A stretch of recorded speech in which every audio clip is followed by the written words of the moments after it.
시청자 여러분 안녕하십니까? CBS 토론입니다. 기후 문제는 이제 온 인류가 처한 생존의 문제가 됐습니다. 한국교회도 오래전부터 하나님이 창조하신 피조세계 보존을 위해서 환경을 보살피는 일에 힘써 왔는데요. 오늘 CBS 토론에서는 환경 문제에 대해서 함께 생각해 보도록 하겠습니다. 오늘 토론을 함께 해주실 분을 소개해 드리겠습니다. 한국교회환경연구소 소장을 맡고 계신 성공회대학교 신익상 교수님 나오셨습니다. 안녕하세요. 기독교 환경교육센터 산림 공동대표이신 전농교회 이광섭 목사님 나오셨습니다. 네, 안녕하세요. 네, 안녕하십니까. 네. 오늘 곧바로 질문으로 들어가겠습니다. 우리 환경 문제 심각하다는 거 인지하고 있지만 사실 한국교회도 이 부분에 대해서 사실 오랫동안 문제 제기를 해온 것 같습니다. 지금이야 뭐 많은 사람들이 인식을 하지만 예전에 공해 문제 때문에 정부와 마찰을 잇기도 했다고 제가 들었는데요. 환경 문제 거론한 게 한국교회가 거의 처음이라고 해도 되나요? 뭐 확실한 기록이야 남아있는 건 없으나 그렇지만 공식적으로 단체를 설립해서 한 것은 한국교회가 거의 최초라고 봐도 될 것 같습니다. 1981년도에 이 준비를 시작해서 1982년도에 한국공해문제연구소가 처음으로 출범했거든요. 네. 이게 지금의 한국 기독교 환경운동연대의 전신이에요. 그래서 처음에는 뭐 원진 레이온 사태 이것도 관여를 했고요. 그 중간에 또 환경주의를 최초로 제정한 것이 또 여기였고요. 84년도니까 벌써 사반세기 그러네요. 이상 흘렀죠. 사반세기도 넘었네요. 35년, 36년. 그리고 그러다가 89년쯤 이름을 바꿨습니다. 한국공해문제연구소에서 한국 반핵 반공해 연구소로 개칭을 했다가요. 그러다가 92년도에 지금 한국교회환경연구소 이름으로 바꿨고요. 그 다음에 좀 5년쯤 지난 다음에 이걸 두 개로 나눕니다. 기독교 환경운동연대 그리고 교회환경연구소 이원화해서 한쪽은 좀 더 실천을 강조하는 기관으로 다른 쪽은 연구기관으로 남아서 지금에까지 이루고 있습니다. 네, 되게 의미 있는 역사라는 생각이 드는데 네. 80년대면 그때 막 한참 성장, 이제 막 경제 발전할 때인데 이런 부분에 대해서 문제를 제기했다는 게 되게 의미가 있는 것 같은데요. 네, 그 공해 문제를 이렇게 사회적으로 교회가 그 중심이 돼가지고 제기했다는 것은 굉장히 중요하고 그리고 한국 교회가 굉장히 그 자랑할 만한 그 유산이라고 생각을 합니다. 근데 좀 안타까운 것은 그렇게 처음에 그 문제 제기를 하고 공해 문제를 비롯해 가지고 환경 문제에 대한 불을 붙였음에도 불구하고 실제로 아까 신 박사님 얘기하신 것처럼 환경주의를 선정을 한다든지 또 이제 기후환련으로 다 이렇게 기후가 탈바꿈을 한다든지 그때까지는 제가 볼 때는 환경 문제에 대해서 교회가 상당한 호응을 가지고 그리고 심적으로 이렇게 동조를 하고 막 이랬는데 오히려 그 이후에 그런 그 상황을 보게 되면은 거기에서 좀 답보 상태에 있는 게 아닌가. 실질적으로 한국 교회가 지금 기후 위기 상황 속에서 너무나도 그 이 심각한 문제에 대해서 지금 눈을 감고 있는 게 아닌가. 뭐 이런 안타까움이 좀 있습니다. 네. 네. 답보 상태에 머물렀다고 하시는데 사실 저희가 사는데 지장이 없어서 그렇게 느낄 수도 있는 것 같은데요. 기후 위기 저희가 많이 듣는데 얼마나 심각하다고 보시나요?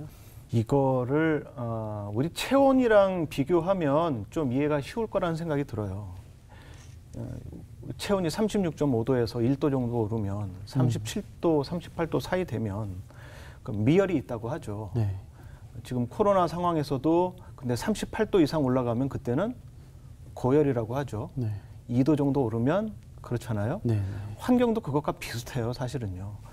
지금 현재 많은 연구가들이 이야기하기는 공식적으로 얘기하기는 1도 정도 산업화 이전 대비 1890년경부터 시작해서 측정을 한 이래 1도 정도 평균적으로 1도 정도 올랐다고 얘기합니다. 그런데 알아두셔야 될 것은 한반도는요. 세계 평균보다 모든 것이 약 2배 가까이 높습니다. 성장 속도가 더 높다는 거, 상승 속도가 또 굉장히 높다는 거. 해수면 상승도 마찬가지로 한반도는 좀 높은 편이에요. 그걸 아셔야 되는데 여기서 말씀드린 건 평균인데 1도 상승했으면 지구도 미열이 있는 거예요. 그럼 어떤 일이 벌어지느냐? 고산 우림지대 절반이 감소하고요. 어. 지금 벌어지고 있는 일인 겁니다. 그러니까 이건 북극 얼음이 녹기 시작합니다. 그거 알고 계시죠? 네. 이미 진행됐잖아요. 네. 희귀동물들의 서식지가 소멸하고요. 그래서 생물 다양성 위기가 심화되는데요. 실질적으로 지난 반세기 동안 동물들의 개체 수가 약 70 내지 60% 정도 감소했습니다. 이건 생물학자들이 보고하고 있는 바고요. 그럼 2도 상승이 되면 어떻게 되느냐? 그때부터 고열이죠. 지구도 그때부터는 고열이에요. 산호초나 호주 열대우림 등의 생태계가 회복 불가능할 정도로 망가집니다. 사실 1.5도 정도 되면요, 산호초의 약 30%만 남고 70%는 멸종해요. 1.5도만 돼도요. 근데 2도 되면요, 90% 이상 전멸합니다. 지금 이 상태로 가면 사실 3도에서 4도 정도 상승할 거로 예측이 되거든요. 3도 상승하면 이제는 직접적으로 사람들에게 영향이 끼쳐져요. 빈민층 인구가 기하에 허덕이게 됩니다. 세계 빈민층 인구를 생각해 볼 때 이거 굉장히 심각한 문제가 될 거고요. 사막화가 굉장히 빠르게 진행이 돼요. 4도 상승하면요, 이제 해안 인접 도시는 본격적으로 수몰하고요. 남극의 얼음도 녹기 시작하고요. 그럼 해안 침수가 일어나겠죠. 근데 가장 중요한 것은 시베리아 동토층에 있던 온실개체들이 그렇죠. 본격적으로 유출되기 시작합니다. 6도 정도 되면 그냥 인류도 멸종할 거다. 이렇게 보시면 되겠습니다. 네. 저희가 시간 관계상 더 자세히는 못 다루지만 이런 심각성에 대해서 그럼 기독교 관련 단체들은 어떤 운동을 하고 있는가, 그런 질문을 좀 해보면 좋겠는데요. 우리 목사님께서 간단하게 좀 소개해 주신다면. 예, 우리 저 신 박사님 말씀해 주신 것처럼 지금 기후 위기가 뭐 너무 심각해가지고 기후 시계를 말하는 분들은 아주 굉장히 강력하게 말하시는 분들은 8년밖에 안 남았다, 돌이킬 수 있는 시간이 뭐 이렇게 지금 이야기를 하고요. 지금 현재의 그 탄소를 현재에서 딱 잡아도 탄소 제로를 해도 앞으로 1000년 동안 온도는 계속적으로 상승할 거다. 이미 배출된 산소 때문에 네. 뭐 이런 이야기를 하지요. 그래서 이제 지금 뭐 그 교회 밖에서도 이 기후 위기에 대한 대응들을 지금 굉장히 많이 마련하고 있는데 우리 그 기독교 단체들은 기후 위기 기독교 비상 행동을 출범을 했습니다. 네. 출범을 해가지고 24개 단체들이 힘을 모아가지고 또 관심을 갖고 있는 39개 교회들, 또 그 외에도 개인적으로 참석한 분들, 이분들이 이제 기후위기 기독교 비상행동 이제 들어갔는데 그 활동들을 우리가 계속 관심 갖고 함께 참여할 수 있는 방안을 찾았으면 좋겠다 하는 그런 생각을 갖고요. 그리고 지난 5월 20일에는 기독교 2050 탄소 중립 선언 지금 하고 그렇죠. 거기에 대한 그런 그 실천 활동들을 지금 모색을 하고 있는 그런 가운데 있죠. 그리고 이제 올해 들어와 가지고 우리 기활련 기독교 환경 운동 연대와 그 다음에 NCCK에서 힘을 모아 가지고 그린 엑소더스 녹색 발자국 운동도 지금 활발하게 지금 전개를 하고 있습니다. 그 중에 한 가지 좀 소개를 한다라고 하면은 기독교 환경교육센터 살림에서 그 3년째 벌이고 있는 경건한 40일 탄소 금식 운동이 있습니다. 탄소 금식 운동, 탄소 제로를 향한 탄소 금식 운동인데 제가 이 운동이 굉장히 좀 우리에게 의미 있다라고 생각을 하는 거는 우리 교회력이 있지 않습니까? 그래서 특별히 그 교회력 가운데서도 사순절기에 탄소 금식 운동을 전개를 좀 해왔는데 3년째 이 운동을 해보니까 올해에는 굉장히 많은 교회들이 한 200개 이상 되는 그런 그 교회들, 그 다음에 교단들 또 단체들 뭐 이렇게 참여를 해가지고 상당한 그런 그 성과를 가져왔는데 7주 동안 이 운동을 전개를 하는데요. 뭐 첫째 주에는 이를테면은 안사기 운동을 하는 겁니다. 이 안사기 운동. 이 안사기 운동이라고 하는 게 뭐냐면은 사실 오늘날의 이 환경 문제는 부족해서 온 것이 아니라 결핍에서 온 게 아니라 과잉에서부터 온 것 아니겠습니까? 그래서 우리의 삶을 성찰을 하면서 그 소비를 하지 않는 그런 그 운동을 하는 거죠. 이제 이런 거로부터 시작을 해가지고 통상적으로 해오던 뭐 전기 에너지를 아낀다든지, 그 다음에 플라스틱 프리 운동을 한다든지, 뭐 종이 금식을 한다든지, 뭐 이런 것들을 통해서 우리 안에 생명을 사랑하고 환경을 회복하기 위한 그러한 그 거룩한 습관들을 들이는 그런 그 운동, 뭐 이렇게 좀 정리를 할 수 있을 것 같습니다. 좋은 것 같습니다. 그런데 좀 생각을 좀 해야 될 것이 지금 대부분 되고 있는 운동이 소비자 운동이거든요. 네. 교회도 지금 소비자 운동인 거예요. 말하자면 과소비를 줄이는 건 소비자가 하는 거다라고 하는 생각인 건데요. 저는 교회가 좀 더 전향적으로 몇 가지를 더 생각해야 될 것 같아요. 소비자 운동뿐만 아니라 이게 소비라고 하는 게 생산이 없으면 안 되는 건데 우리가 신자유주의 이후에는 생산이 더 소비를 주도하는 그런 양상이 더 커졌거든요. 네. 그렇기 때문에 단지 교회가 개개인에게 소비만 어떻게 적정 소비를 잘 하자. 아예 어떤 분은 뭐 가난한 삶을 살자. 초기 수도원식으로 얘기도 하지만 현실의 삶을 사시는 분들에게는 굉장히 어려울 거라는 생각이 들고요. 그렇다면 우리가 대안적으로 생각하는 건 적정 소비 얘기를 할 수 있을 텐데 적정 소비는 적정 생산과 같이 가는 거일 수밖에 없거든요. 네. 이걸 그렇기 때문에 교회가 좀 더 전향적이고 적극적으로 해줘야 되는데요. 소비자 운동 플러스 생산자 운동도 해줘야 돼요. 쉽게 말해서 이산화탄소 배출을 줄이는 형태의 그렇죠. 생산. 네. 그렇죠. 생산이 이산화탄소를 줄일 수 있는 생산이어야 돼요. 예컨대 소비자들이 이걸 간접적으로 생산자를 압박할 수 있습니다. 압박이라고 하는 말이 좀 그럴 수도 있습니다만, 근데 지금은 압박을 해야만 해요. 어떻게 해야 하냐면 과포장도 그렇죠. 굉장히 중요한 문제거든요. 예. 플라스틱 제품들, 화학 제품들 전부 이거 관련돼 있어요. 건축에 있어서도 시멘트 사용을 자제해야 돼요. 시멘트에서 굉장히 이산화탄소 많이 나오거든요. 생산되는 과정에서요. 그렇기 때문에 여러 가지 생산에 있어서 그런 것들을 줄일 수 있도록 소비자들이 압력단체 역할을 해야 할 필요가 있고, 그게 교회 차원에서 된다면 더욱더 좋겠다. 사회 참여를 좀 교회가 열심히 해야 된다. 그런 생각이 들고요. 또 하나 중요한 건 아까 말씀하셨다시피 결국은 이게 에너지 전환이라고 하는 측면이 굉장히 중요합니다. 네. 이산화탄소라고 하는 건 산업이나 에너지 생산하는 공정 사이에서 나오는 거기 때문에, 에너지 사용과 생산 속에서 나오는 거기 때문에 이것들은 인간이 아직은 쉽게 통제할 수 있고 실제로 인간이 굉장히 많이 뿜어내고 있는 거기 때문에 에너지 전환을 하는 것이 굉장히 중요하다. 친환경 에너지로 그런데 교회가 그걸 해볼 수 있죠. 교회가 그걸 할 수 있는데 문제는 교회가 앰프 많이 쓰잖아요. 굉장히 고전류를 씁니다. 에너지 소비가 굉장히 많아요. 네, 목사님 어떠실지 모르겠는데 많이 써요. 대형 교회가 될수록 많이 쓸 수밖에 없는 거예요. 그 에너지는 지금 전기는 어디서 나와요? 전부 석탄, 석유예요. 특히 석탄이에요. 우리나라는 아직 대부분이. 그다음 원자력이고. 이런 걸 줄이기 위해서는 교회는 결국 뭘 해야 되느냐? 더 이상 성장을 바라보시면 안 돼요. 작아지셔야 돼요.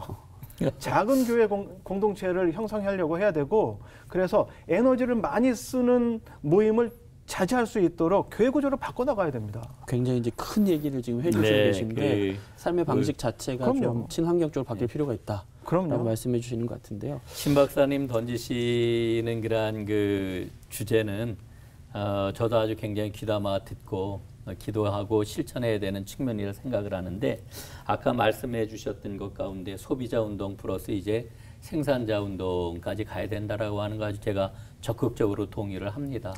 이게 이제 이를테면은 지금 이제 코로나 상황이기 때문에 그 실천을 못 하는데, 저희가 지금 저희 교회에서는 준비하기를 이제 알맹상점, 저희 카페를 통해 가지고 알맹상점을 지금 준비를 하고 있어요. 그래 이를테면은 이제 그 우리 집에서 이제 가장 많이 쓰는 그러한 그 생활용품들이 있는데, 그 생활용품들을 벌크로 다 이렇게 우리가 이제 구입을 해서 교회에 와가지고 용기를 가지고서 이제 갖고 가는 거죠.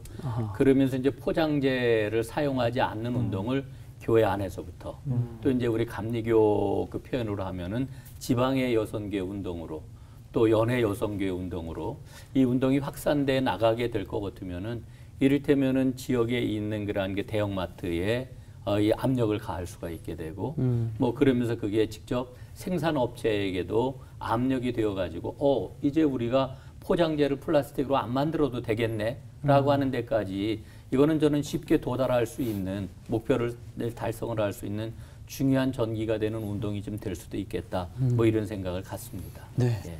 그런데 저희가 지금 기후 환경 혹은 이제 이산화탄소 문제 이런 얘기를 하고 있는데 교회가 왜 그런 얘기를 해야 됐지? 이런 질문을 하시는 분도 있을 것 같습니다.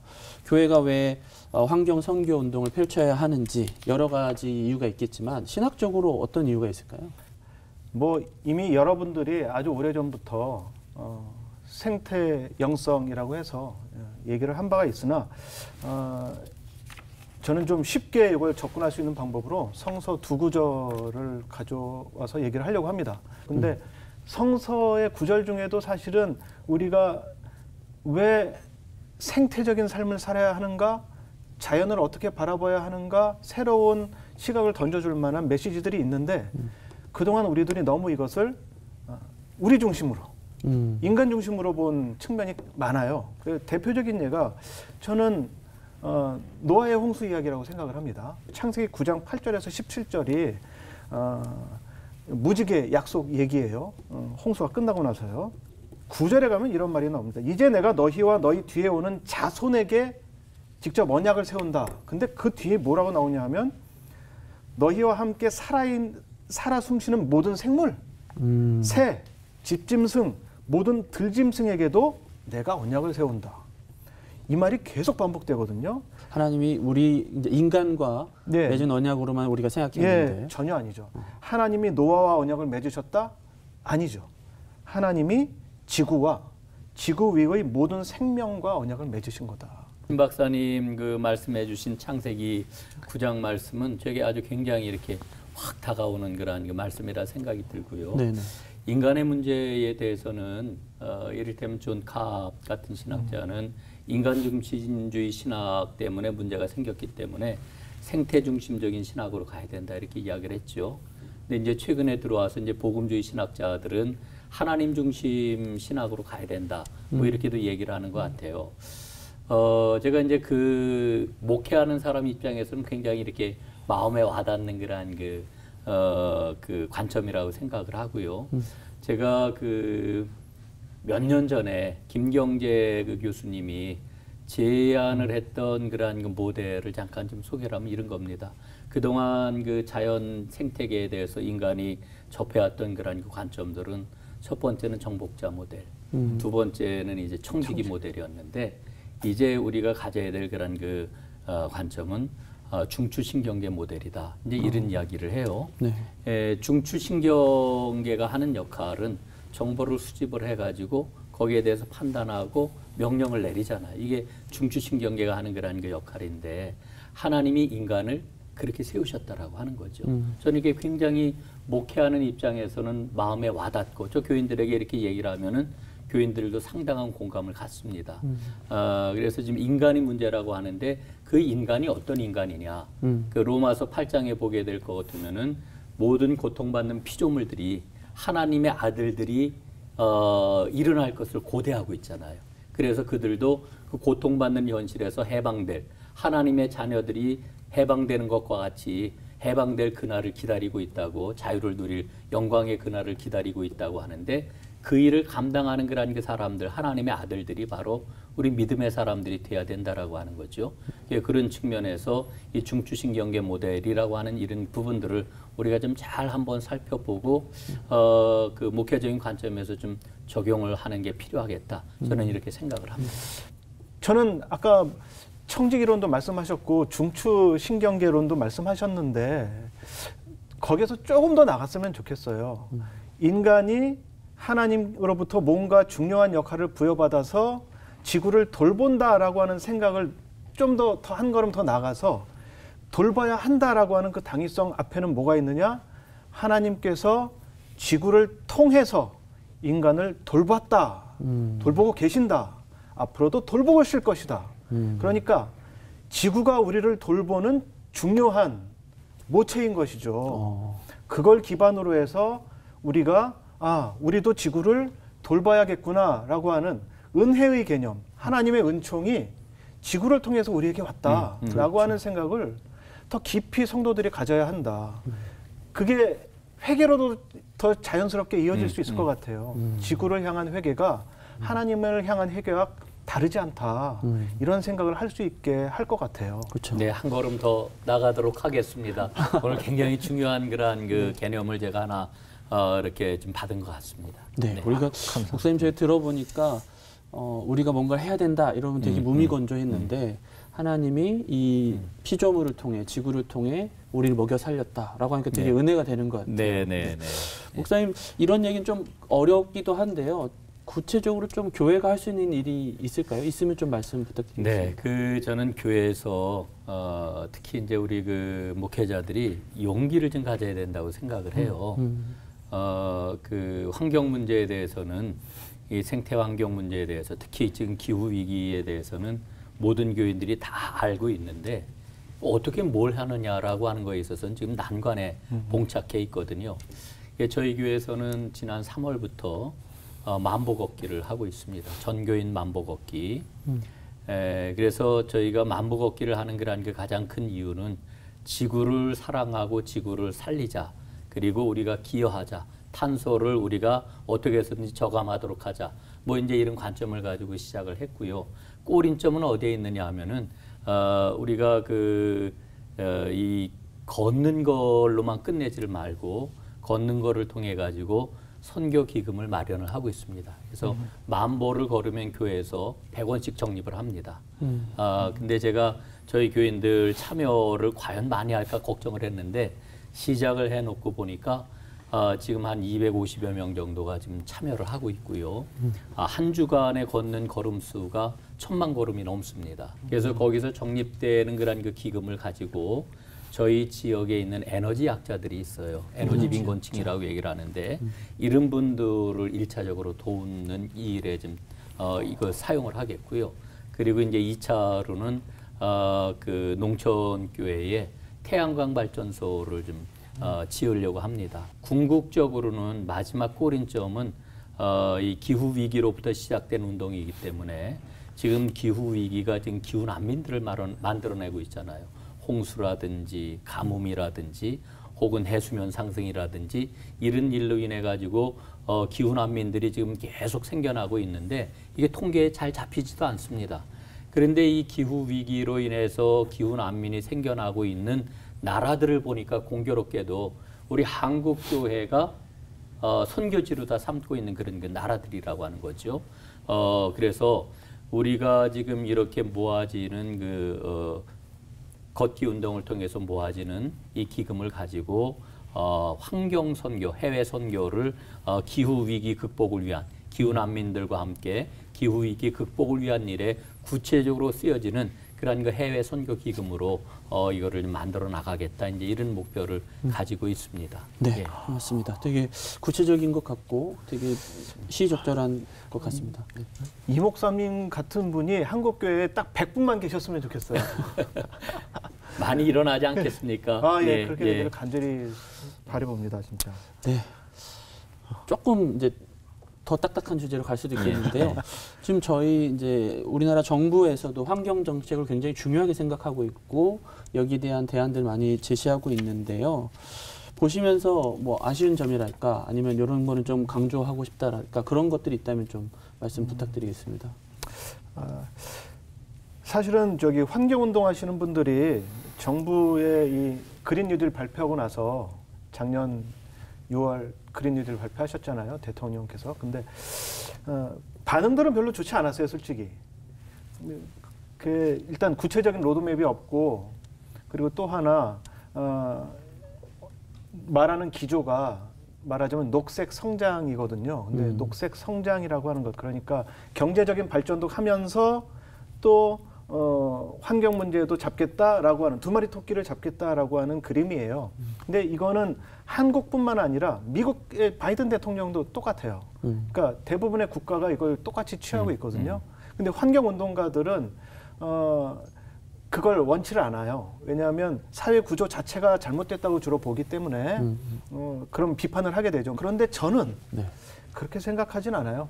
무슨 얘기냐면 저도 탈성장을 개인적으로는 지지하지만 지금의 상황은 이런 이념 가지고 서로 옳다느니 그러다느니 할 단계도 아니고 지금은 기다리면서 함께 협력할 때라고 저는 생각합니다. 아하, 네. 왜냐하면 이런 걸 논하고 따질 정도로 지금 한가하지 않아요. 빨리 실천하고 바꿔나가야 되니까 뭐라도 해야 되니까 정부가 이걸 추진하고 있다면 일단은 그래 잘 됐구나. 공통된 부분에서 같이 하자. 에너지 전환? 그래 같이 하자. 이런 분위기가 좀 만들어져야지 여기에서 너의 목소리는 이게 좀 틀렸는데 지금으로서는 저는 지향을 하고 협력하고 연합하는 게 굉장히 중요하다고 생각을 합니다. 되게 중요한 인사이트가 있는 것 같습니다. 네, 목사님. 저도 신 박사님 말씀하시는 거에 공감하고요. 이제 한국교회하고 좀 연관을 지어서 생각을 하면은 탈성장, 그러니까 이 성장 지향성이라고 하는 이 관성을 정부에서 이거 벗어버리지를 못하는 거잖아요. 근데 한국교회도 똑같아요. 한국교회도 지금 똑같은 상황인데 그런 상황에서 과연 오늘 우리가 이제 개인적으로는 이야기할 수 있지만은 교회의 이름으로 탈성장해야 된다. 뭐 이렇게 얘기할 수 있을까? 우리 교회 안에서도 이거를 좀 빨리 바꿔내야 되는데 저는 요즘 이제 이런 생각이 들어요. 우리 환경생태 신앙을 꾸준하게 실천해 나가는 게 아무리 작다 할지라도 사실은 조직교회가 갖고 있는 경직성, 자기 조직 보존하려고 하고 그리고 온전하게 지켜내려고 하는 이런 그 관성들을 갖고 있는데 결국은 여기에 생명력을 부여하는 것은 아무리 작은 것이라 할지라도 생명운동이거든요. 하나님 나라 운동이 결국은 그 경직성을 새롭게 만들어주는 건데 그런 관점에서 지금 먼저 우리가 하는 일이 좀 미미하다 할지라도 뭐 이거 꾸준하게 해나가는 게 하나님께서 기뻐하시는 거고 네. 생명을 불러일으킨다 저는 이렇게 생각을 하죠. 사실은 복음을 따르면 성장을 따를 수는 없죠, 사실. 복음이라고 하는 것이 원래 기득권을 내려놓는 것에서 힘이 나오는 것인데 성육신의 신앙을 갖고 있잖아요. 성육신의 신앙인 것인데 그것이 교회에서는 너무 번영이라고 하는 것에 가려져서 그동안 빛을 보지 못했던 것은 아닌가. 이것이 사회적으로 공공성을 가져야 할 교회의 역할을 그 사명을 다 하지 못하게 하는 원인이 됐고 그래서 지금의 교회가 이렇게 사실은 어려운 상황에 봉착하게 된 것이 아닌가 그런 생각이 들어요. 네. 목사님께서 굉장히 중요한 점을 잘 지적해 주셨다고 생각을 합니다. 네. 그런 관점에서 기독교인들이 이런 기후, 환경, 생태 이런 문제에 대해서 어떤 생각이랄까 책임을 가져야 될지 마지막으로 좀 말씀 부탁드리겠습니다. 요즘 우리 그리스도인들 성도들 만나 보면은 이 환경 문제, 기후 위기 문제 다 심각하게 생각을 해요. 다 심각하게 생각하고 있고 그리고 교회가 이 일을 감당해야 된다고 하는 그런 그 생각들도 가지고 있죠. 다만 이걸 얼마만큼 신앙적으로 또 혹은 교회 안에서 실천해내느냐 뭐 이런 게 이제 중요한 거라고 생각이 들고요. 아까도 이제 제가 그 말을 했는데 우리 교인들이 또 목회자들이 용기를 좀 가질 필요가 있겠다. 그러니까 새로운 일에 대한 또 뭐 교회에서 뭐 행사 하나 봐, 뭐 프로그램 또 하나 봐 이렇게 지금 생각들을 많이 하는데 이거를 우리가 좀 뛰어넘어야 되겠다 그래서 한 방편으로 뭐 그런 방안들을 또 이렇게 한번 좀 찾아보고 있는데 교회에서 할 수 있는 일들이 저는 굉장히 많다고 생각을 해요. 그런 일들을 하나하나 눈에 보이면은 좀 용감하게 시행해 나가는 게 좀 필요한 때가 아닌가 이런 생각이 듭니다. 제가 오늘 얘기 들으면서요. 인간과 하나님만 생각했던 신학보다 피조물과 환경을 생각하니까 더 묵상의 깊이가 커진다는 그런 느낌을 좀 했는데 우리 기독교인들에게 좀 마지막으로 말씀해 주신다면. 네, 저는 아까 말씀드렸던 걸 우리가 함께 좀 깊이 묵상했으면 좋겠습니다. 우리가 하나님을 대신해서 이 세계를 돌보는 것이 아니라 하나님께서 이 세계를 통해서 우리를 돌보셨다고 하는 사실을 지금도 돌보고 계신다는 사실을 그런데 우리가 이러한 하나님의 은총의 통로를 그동안 너무 무가치하게 생각했다고 하는 사실을 늘 염두에 두고서 신앙생활을 했으면 좋겠습니다. 그 어느 때보다 예수께서 보여주셨던 성육신의 삶을 우리 것으로 살아내고자 하는 그런 의지가 필요하다는 생각이 들고요. 그러나 그러기 위해서는 목사님께서 말씀하셨던 용기가 정말 필요할 것 같아요. 왜냐하면 이게 낯선 것을 실천하는 거기 때문에 오랫동안 습관에 밴 건데 그걸 바꿔나가야 되는 거거든요. 그러다 보니 이게 엄두가 나지도 않고 될까라고 생각되기도 하고 귀찮기도 하고 당장 몸에 뭐 이상이 생기는 것도 아니니까요. 그렇기 때문에 용기가 필요한 것 같고 용기를 바탕으로 한 우선적인 해보기, 실천 이게 필요한 것 같습니다. 오늘 중요한 말씀 그리고 실천적인 사례들 들어서 도움이 많이 된 것 같습니다. 고맙습니다. 지난달 한국기독교교회협의회 9개 회원 교단장들이 한국교회 2050 탄소 중립을 선언했습니다. 2050년까지 순탄소 배출을 제로로 만드는데 한국교회가 앞장서겠다는 교회 스스로의 다짐이자 이 사회를 향한 약속이었는데요. 창조세계를 회복시키기 위해서 불편과 부담을 감수한 실천이 뒤따르기를 기대해 보겠습니다. CBS 토론은 여기까지입니다. 고맙습니다.